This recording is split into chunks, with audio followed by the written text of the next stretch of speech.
Fala, meus filhos, aí tem uma galera que vai fazer prova agora, recente, e vai precisar dessa aula sobre ondas, ondulatória. Vou começar classificando as ondas de acordo com alguns critérios. Quanto ao meio de propagação, essas ondas elas podem ser ondas mecânicas, que não se propagam no vácuo. Exemplo de ondas mecânicas, Vold: ondas sonoras, ultrassom, ondas de sonar, abalos sísmicos.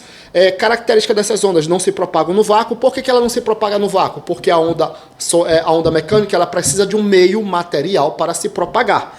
O vácuo é a ausência de matéria. Logo, como eu preciso de um meio material, ela não vai se propagar na ausência de matéria, por óbvio, né? E elas podem ser o quê? Transversais ou longitudinais? Vold, explica logo do que se trata. Vamos lá. As ondas longitudinais, nas ondas longitudinais, há uma coincidência no sentido de deslocamento e no sentido de vibração. As ondas longitudinais, elas vibram e se deslocam no mesmo sentido. Exemplo, a onda em uma mola, tá certo?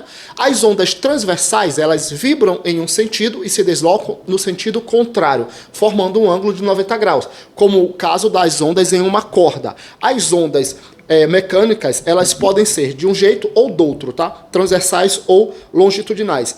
Eletromagnéticas. As ondas eletromagnéticas, elas se propagam no vácuo.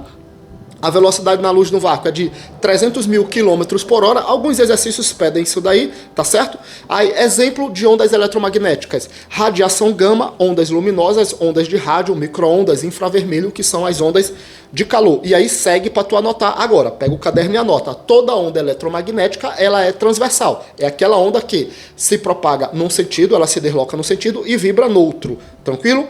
Boa, Vold. Aí eu trouxe para ti aqui algumas questõezinhas que são perguntadas nestas provas, que falam sobre as qualidades fisiológicas do som. Então guarda o seguinte: eu tenho uma qualidade fisiológica do som que é chamada de altura, tá? E aí, quando você reclama que o som está alto porque você quer estudar, na verdade você está se referindo à intensidade. A altura, ela trata sobre o fato de aquela onda sonora ela ser mais grave ou mais aguda. Então, quando você ouvir falar de altura em onda sonora, você está falando de grave ou de agudo. E essa ideia de grave e agudo, essa variação entre o grave e o agudo, se relaciona à frequência da onda. Guarda, porque vão perguntar isso na tua prova. Então, a frequência se relaciona à altura, a ideia de o som ser mais grave ou mais agudo.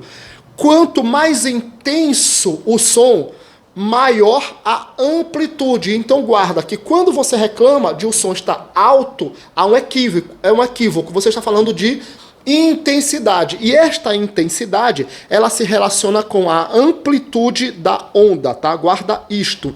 Vou de uma outra qualidade fisiológica. Qual seria? O timbre. O timbre se relaciona com o formato da onda. E é através do timbre que você vai distinguir, por exemplo, o som de um violino do som de um violoncelo. Você vai distinguir o som da voz de sua mãe do som da voz do seu pai. É através do timbre da onda, ok?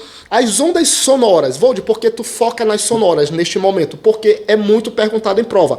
Características das ondas sonoras: elas são mecânicas, tridimensionais e longitudinais. De boa? Certo.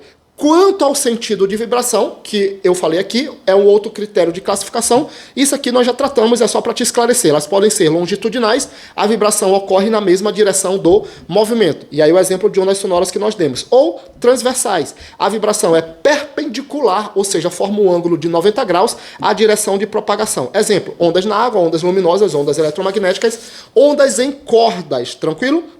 Só as transversais podem ser polarizadas. Guarda isso daí, vão perguntar isso também na tua prova. Um beijo nesse coração lindo e até a próxima.